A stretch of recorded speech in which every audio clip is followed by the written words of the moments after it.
Another man with a busy schedule who's made his way in. Delighted. We've roped him out of the Virgin studio. Not normally over here on a Thursday. Appreciate you coming in, Mr. Pleasure. Graeme Souness. Pleasure to be here. Proper this is pleasure. a nice studio. Football and royalty in the building. Yeah, right. Enjoy your time over here, don't you? I love it. Easy for me to sit here and say that, he's endearing himself to Irish people, but I do love Dublin. You do, you're genuine about it. We spent a little bit of time together in studios and golf courses the last Not few as years. much time on the golf course as we should be, but No. weather permitting, maybe in the future. But you've spent a good bit of time over here, on and off, and working in studios and whatever, and it's you enjoy the culture, don't you? And I enjoy the way we approach our football here. We gloves off occasionally. I think our coverage here with Virgin Media is excellent and getting better, and you play no small part in that. It's loving, isn't it? It's loving. No, I think we do it well. What's the difference between Ireland and England in terms of the TV, and what do you think? I've worked here for several years, and I think Sky back in the UK, they have to turn up most days at training grounds and try and get interviews with stuff. So I think they have to a point, be a little bit more cautious in their approach. But I think Sky do a great job as well. I mean, Sky are easily, in my opinion, easily the best in the UK. Their approach, and the guys that do the promos, even the music they select for the promos is on a different level to anywhere else. And I think, the young guys I work with have added greatly to the programme. That's punchier now, willing to follow up with people, strong opinions, and that's how it should be. Champions League week, it's obviously why you're over here. What have you made of it? United last night, we obviously did the game together. Well, we were, and on the Tuesday I was doing the Spurs game, which wasn't as good as the Liverpool one. Well, the highlights, I watched the Liverpool one. Great that we've got 4 teams through. I think Tottenham could go further in this next knockout stage. I think both Liverpool and Man City could go all the way. I think both of them are the real deal. And I think Man United will find it difficult, whoever they play in the next round. But Man United recently have shown that they've got a never-say-die attitude. They come back from seemingly hopeless positions and dig out results. But you can't keep scoring late in the games to get you out of the mire. So I think it's great that England have 4 teams through. And I think that when you look at Bayern Munich and you look at who I picked at the very beginning, and I don't know, I've got a sneaky feeling for them. Why? Got the national teams not having a good time, Bayern not having a good time, but I don't. In the back of my head, I know they are serial winners, though, aren't they? Yeah, I know. In my experience, they're hard. They're well organised all the time. They've got an attitude, which is a very positive one. And I'm going back to the semi-final against Real Madrid last year. They outplayed Real Madrid in both games, home and away, and still got knocked out. So they weren't lucky on either of those nights. And they got a player sent off as well in one of the games. So I picked them. Why? If I could choose a game, would I still pick them? I think I'd be more likely to go for one of the English teams, because Liverpool, Madrid are not firing all cylinders, Barcelona not firing all cylinders, PSG I think will be a threat to everyone. But I think right now, when the draw is made on Monday, I don't think anyone will want to play City or Liverpool. No, far from it. But go back to United. I know a big game on Sunday, which you'll be at Anfield. I was quite critical of them last year, and a point I made, and it applies to you as well in terms of, because the way to manage now was obviously different. Is it 10 years since you managed? Maybe 12. 12. What would you do if you were him now? Because we chat about on air, off air, and we're talking about there's a lot of blame flying around. We don't know how much is Mourinho, how much is Pogba, how much is players in general. What do you do if you take over that squad now? So if you, Graeme Souness, went in, took over Manchester United now, what do you do? Because players now from 12 years ago, they are different. Oh, big time. It's never been harder to manage. I think Man United have a good group, not a great group, not by their own standards. They have a good group. I think they're better than what they're showing. And that is a priority for any manager going into a football club, is to get the most out of the group. Okay, if you're there long enough, you can add to it, bring your own players in, which Mourinho's done that. I don't know where the blame ultimately lies. I'm not there on a day-to-day basis. You don't know. You shouldn't believe all the stories that are in the press, but there does seem to be an atmosphere there which is not conducive to building a successful football club. Now, is that because the modern day player's got such an opinion and attitude? And I think Mourinho refers to it, and I would agree with him on that. I think the way the people that surround the modern player protect him all the time. Who gives them bad news? Yeah, nobody. The press don't get after them anymore. It's always the manager's fault. The only people, the manager can't get after them because he risks falling out with them. So who gives them bad news? The entourage around which Mourinho has referred to, they won't give him any bad news. So if you've got a strong dad, would he give you some bad news? Well, certainly my father would get after me. So they don't get any bad news. And they live in a little bubble. But he's very strong-willed. You have got a massive presence, strong-minded, and I'm sure you were even more so as a manager. What do you do going in there, though? Do you sacrifice some of what you stand for, you believe in? I think longevity today in management, if you're looking to be in it for a long time, is eat humble pie. You have to. Yeah, because I come in and I dig you out and have a go at you. You've got 3 very close friends. And those 3 have 3 very close friends. Me just falling out with you could fall out with half the dressing room. And I think the modern way, you think of Arsene Wenger for argument's sake.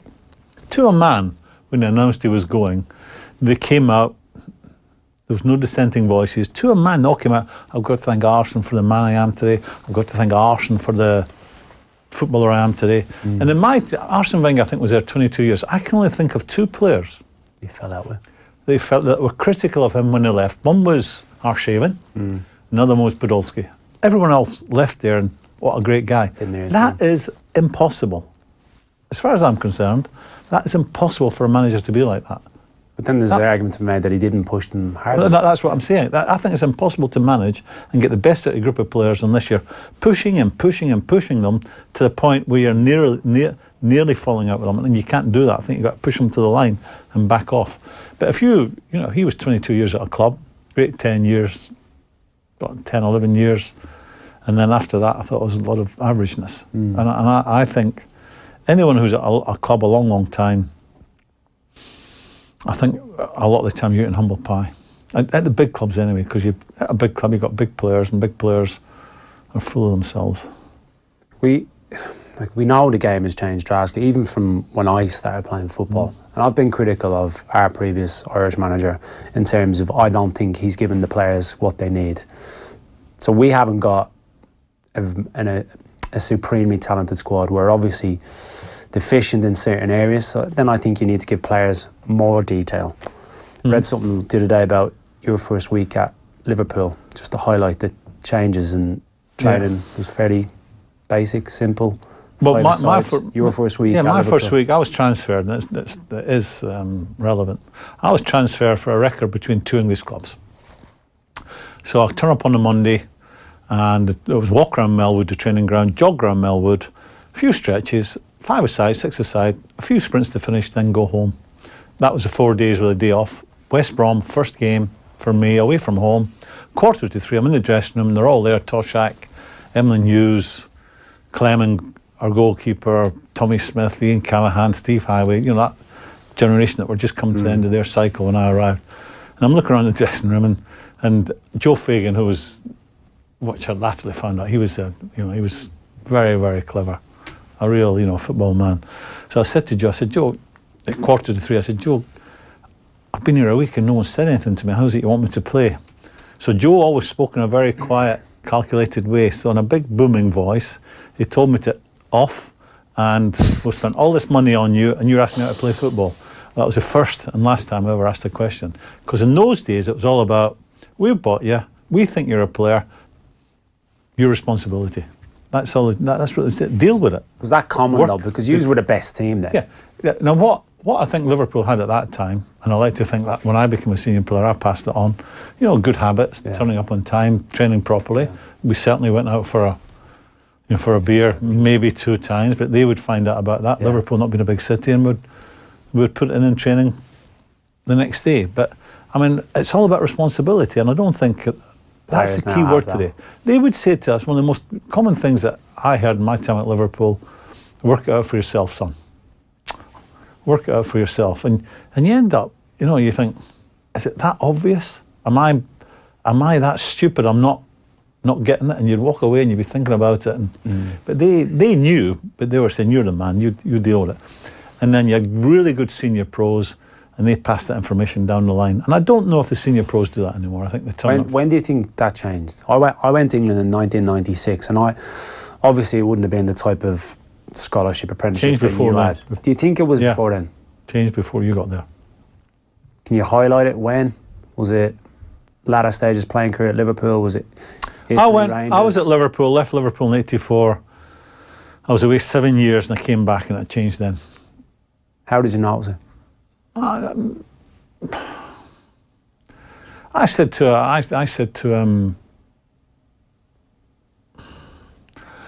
Ronnie Whelan one day, I wasn't going to mention, I said to Ronnie Whelan, why, get after them, why, he said they don't listen anymore. He said they just laugh, it's a joke, they don't listen anymore. I said, well, go round, put a few on their backside in training, I'll support you. Yeah. And Ronnie was a proper pro, Ronnie was a proper player. Funny, isn't he? Oh, great player.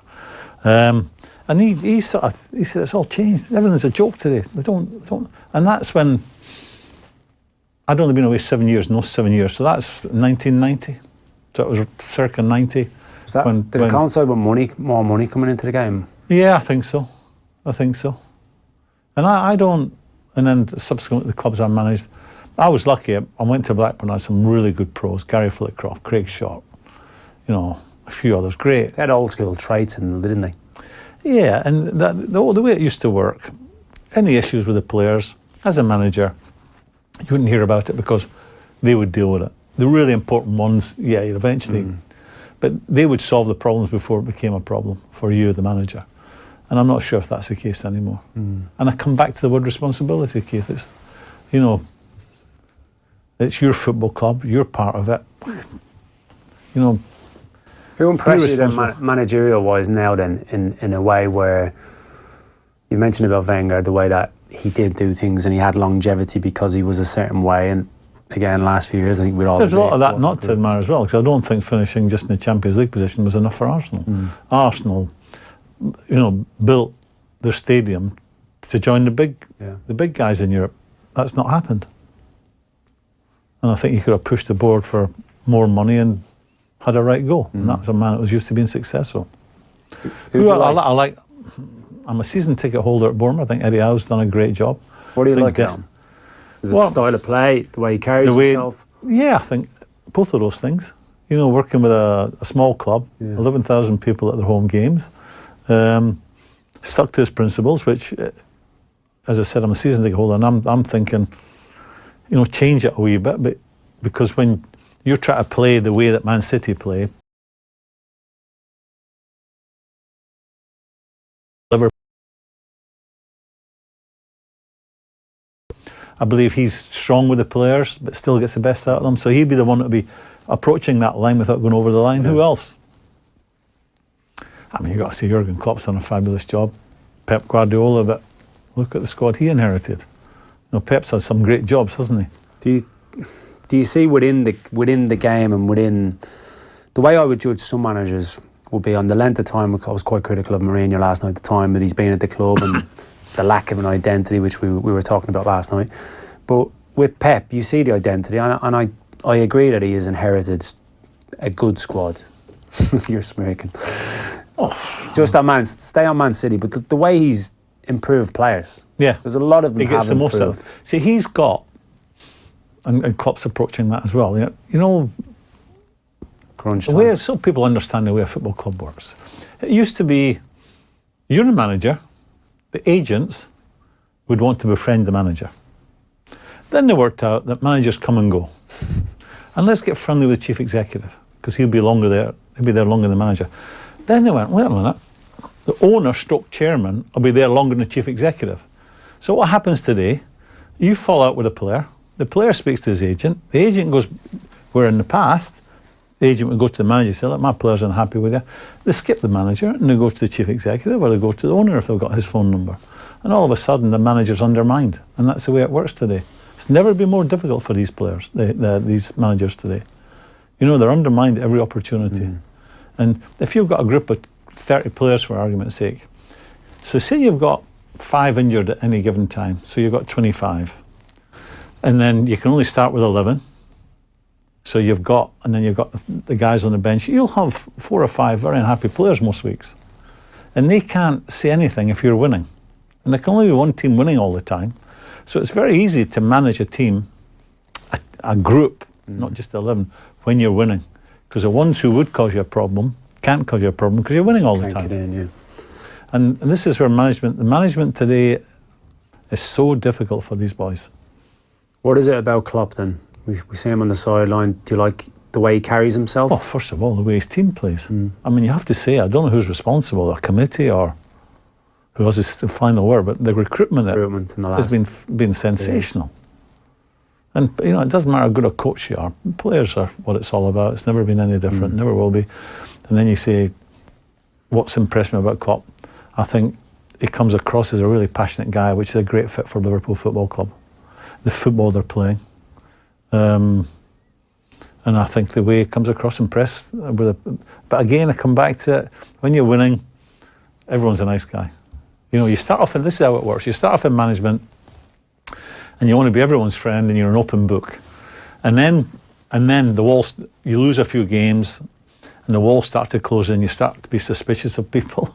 You fall out with people, and eventually you've just got your small circle that's around you, and the rest are ones to be wary of. And I don't think that's ever changed. Did that happen to you on a couple of occasions? Oh, every game, every job. Yeah, you start off wanting to be helpful to people, and then you might feel you've been let down by generally parts of the media, and then people close to you that you thought, you know, they're 100% with me. I used to say to players very early on when I took a job, I will find out about you, and you will only find out about me when we lose 2 or 3 games back to back. If we're winning games, we're all winners. We're a strong dressing room. We're all big characters. But you only find out about people in the football terms and in defeat. You know how they deal with that. They start to point fingers, or they look at themselves first. With the current Liverpool team, 2 players that have made a big difference have been Alisson and Van Dijk. I know I actually asked you this in the last couple of weeks. The best centre half you've played with, Alan Hansen, am I right? I think this guy, Van Dijk, has got everything Alan Hansen had. Well, they were both sensational. He is sensational centre half. Where Van Dijk is majestic, he's far better than Alan Hansen in the air.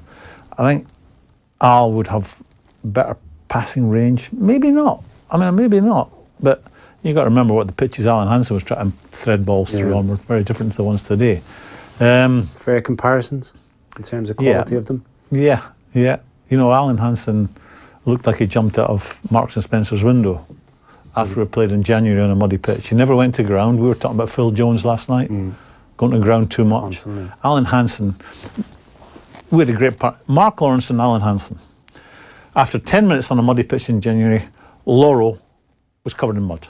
And I think he was a fabulous player as well. Yeah, I know you liked him. He was an aggressive boy, and you know, you'd want him in the trenches with you. He could read it, but I think he just enjoyed smashing a few people. Aggressive side of it. Yeah, I think he enjoyed that. And then you had Alan Hansen after 90 minutes on a January muddy pitch, like a jump out of a shop window. Only because he just read everything. You know, you'd get there early and just poke it away, or get there early and take it off their toes and make a pass. How big of a difference does it make? We mentioned Van Dijk going in. There's a little bit of criticism. So behind you, you're playing the helmet. Massive difference. And then again, Alisson behind it. Well, you think? I mean, Liverpool were very good last year, but give daft goals away. Look at the final of Champions League. 2-3 goals. So they don't. If they get to the final this year, and you know, a Champions League final, arguably the biggest game you can play at club level, and it's nip and tuck. You're bossing the game for 10 minutes. The opposition are bossing it, and that's like that for the first half. You're very much in the game. No one's making a rick. But then look what happened to Liverpool last year. The goalkeeper had one. Right away, you're like that. Pfft, not again. And that spreads through the team. I go back to my last year at Liverpool, 84. We won the treble. Rushy was winning us games 1-0, 2-1, 2-0. We were a really tight outfit to play against. So one year you conceded about 14, 15 goals? That was with Clem and goal. That was early 80s. That was at 80 or 81. But, you know, if you've got to be tight, and Liverpool now can win games. Liverpool conceded against Napoli for me on Tuesday night, if it had been last year. A lot of them gave them a good chance to equalise when he came on. See, it doesn't matter how good you are, how much of the ball you have, your goalkeeper will have to make a save somewhere in the 90 minutes or save somewhere in 90 minutes. No matter how much you're on the front foot, how much you're bossing the game, you must have a good goalkeeper. You will not win any big trophies without a proper goalkeeper. Him or De Gea? I think I've got to go for De Gea because he's done it. What is it? Consistently. For his last 4 out of 5 years, he's won the Sir Matt Busby Trophy as their player of the year. I mean, he's been fabulous, hasn't he? He does things like the great Pat Jennings used to do, where he'd save it with his. You can't remember Pat Jennings, what a goalkeeper he was. He used to save things with his knees and his legs, his shin, his feet. Orthodox. But technically a great goalkeeper as well. De Gea is top class. And I know he had a difficult World Cup, but he is top class. Yeah. The midfield position has changed, as we know. Even when I was coming through, it was very much a 4-4-2. You had to do everything that a midfielder was expected to do.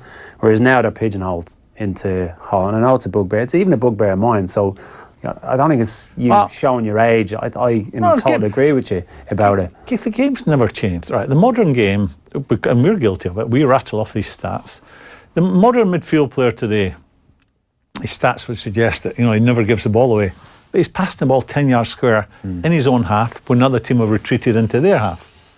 Again, I come back to, I can only talk about Liverpool. That's where the biggest part of my education came. The most common thing you would have heard on the training ground when we're playing small-sided games would have been from Ronnie Moran saying, look forward, that's cheap, going sideways, I could play that ball, look forward. Now, the modern player today, I love it when he gets the ball, they're in possession, in their own half, deep in their own half, and he goes into the back 4 or back 3 and takes a 10-yard pass off his centre half when the team have retreated into their half, and he passes it out to the left, another 10-yard pass. What's that? Yeah. But my stats tell you I never give the ball away. A few years ago, who completed, I'll go back 6 years ago, who had the best stat for accuracy of passing in the Premier League? About 6 years ago. Was he a midfielder? No. You never got. It was Mertesacker at Arsenal. Right. 10 yards that way, 5 yards that way, 10 yards that way. What I would say though about your standards for a midfielder are so high. So when you say that, they obviously are because of the level you played at. So when I look at Liverpool's midfield and I see Henderson dropping into a pocket of space, and I've said this to you before, he's not good enough to have it in a tight, congested area. That's why he has to give himself a little bit. I said it about Fellaini last night. Should have made the angle a bit more because you could have it in a phone box and hold someone off and then play it, and the top players can. But midfield, an ideal where midfielders should be getting the ball between the striker they're playing against and the midfielder they're playing against. Not the other way around. In front of the 11 players they're playing against. Yeah. Because think of this. Say I'm playing with a back 4, right? I'm playing in the Liverpool team. I've got a back 4. So Robertson's gone and Trent Alexander's gone that side. And I go back into the back 4 and I take a pass of Joe Gomez. Yeah. So I'm now square with Joe Gomez and Van Dijk, and Henderson, Robertson slightly in advance of me, and Trent slightly in advance of me. Yeah. And my goalkeeper's behind me as well. So I now get the ball, I turn, I'm a midfield player for Liverpool, and I turn, and the 11 players I'm playing against have all dropped into their half. So I've now got my back 4, my goalkeeper and me, that's 6 players. So that means I've got 5 players I'm having to find amongst 11 of theirs. Yeah. Double difficult. So that's, maybe Liverpool are the wrong one to talk about in that respect because they're such a fabulous team right now. But the modern players, they drop in and get the ball and they look as if they're getting lots of touches, but they're doing nothing with it. Goes back to the way they're getting taught the game though, doesn't it? Yeah. I come back to Ronnie Moran. Look forward, get it in there. You first look, get the ball, look forward.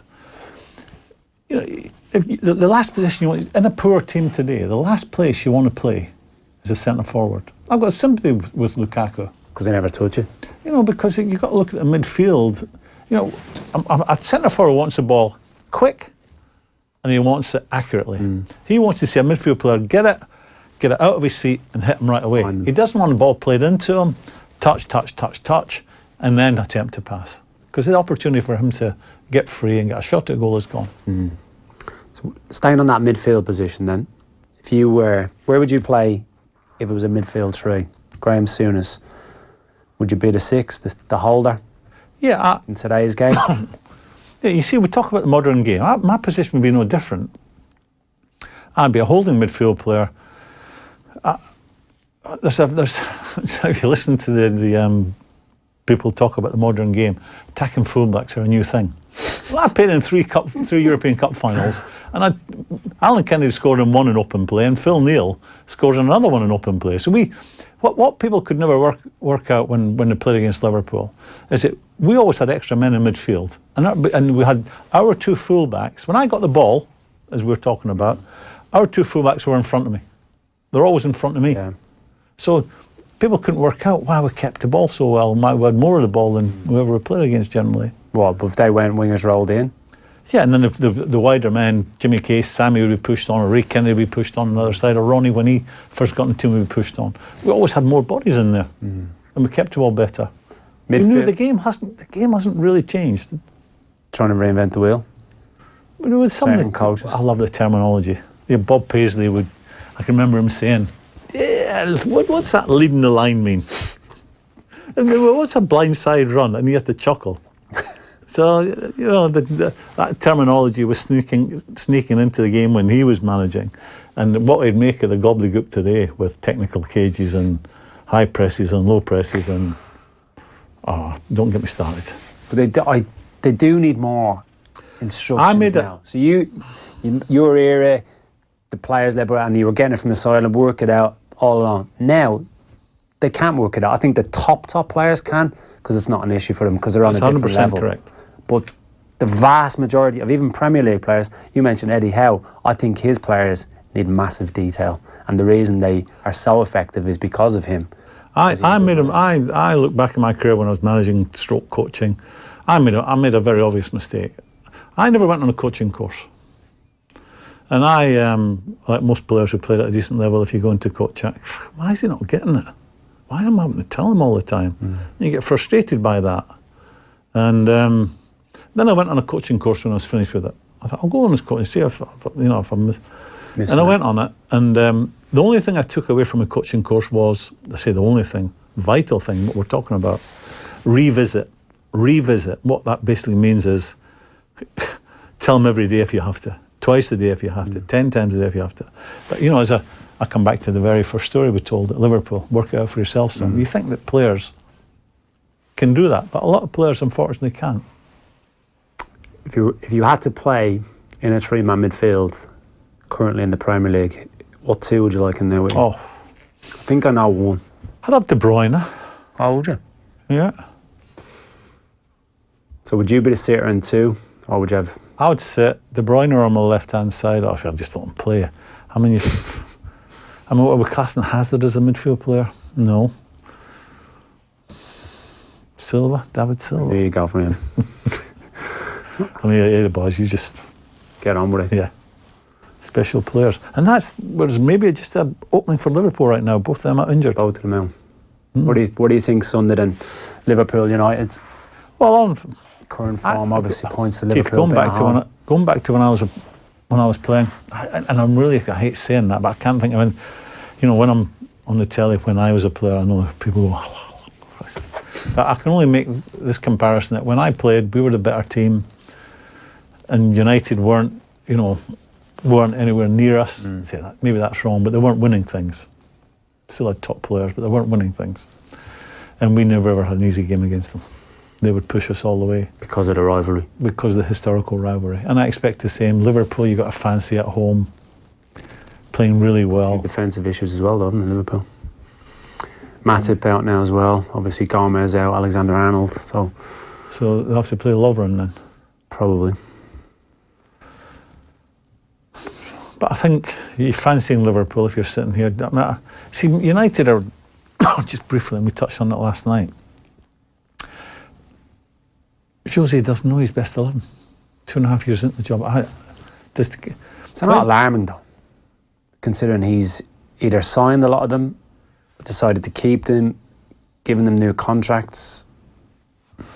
Yeah, if you're a United supporter, you want continuity. You want to, as a manager, normally a couple of years in, you've got 6 or 7 that are Core. Yeah. I don't think United have that. I don't think United have that. I mean, who's the one consistent? The goalkeeper. I mean, the back four, he chops and changes, searching for something. Midfield, chops and changes, searching for up front, the exact same. So that's not a great place to be. You want to be in a settled situation where they're forming relationships and sort of understandings. But right now, Man United don't have that. And they've not had that for a couple of years now. They don't know what the best starting 11 is, or what the best system is even. And that's a worry. In Liverpool, the opposite. They're going into it knowing the system they play. There'll be 7 or 8 that know they're definitely going to play. And that's an enormous advantage. When you look at that Liverpool team, I think the goalkeeper's 25, 26. I think Van Dijk's 26 or 27. Yeah.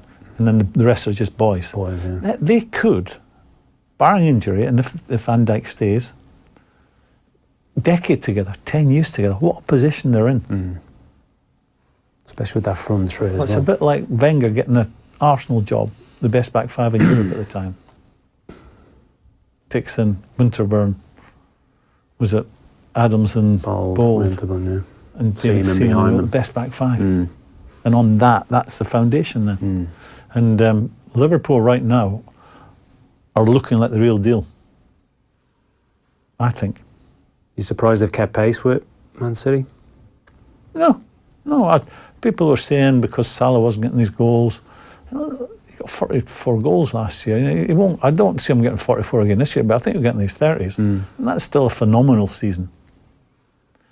Said he needs to produce it, don't you, for a few years before he's... Yeah, I feel.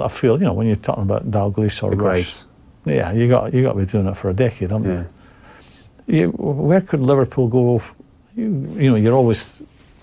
I think it's my team. I feel like you think what could go wrong. I mean, I'm surprised Van Dijk ended up at Liverpool because I think when they didn't get him first time round, ship had sailed. I'm thinking Barcelona are alerted, PSG. Real Madrid, any of the really big guys, because he would walk into all their teams. But he's a Liverpool supporter, so he might be happy to stay there for the next 8 to 10 years, which would be great news because, he is a rock. He's a proper one. They sniff round him possibly, and if Salah gets another 30 odd goals this year, they sniff round him. But if they can keep that group together, I think they're destined to win things. I can't guarantee it. Yeah. It can be just unlucky, but I think with an even amount of luck, I think they're destined to win things. Before we let you go, I've got to chat about the facial here. You're going it again. I'm under extreme pressure to get it off from my youngish wife. Yeah. She's not having it? No, she doesn't like it. She used to be young wife, but now she's youngish wife. And she points out she'll always be younger than me. I quite like it. Coming up You to don't Christmas. count, mate. You don't count. I mean, you get. I'm like most men. I just do as I'm told.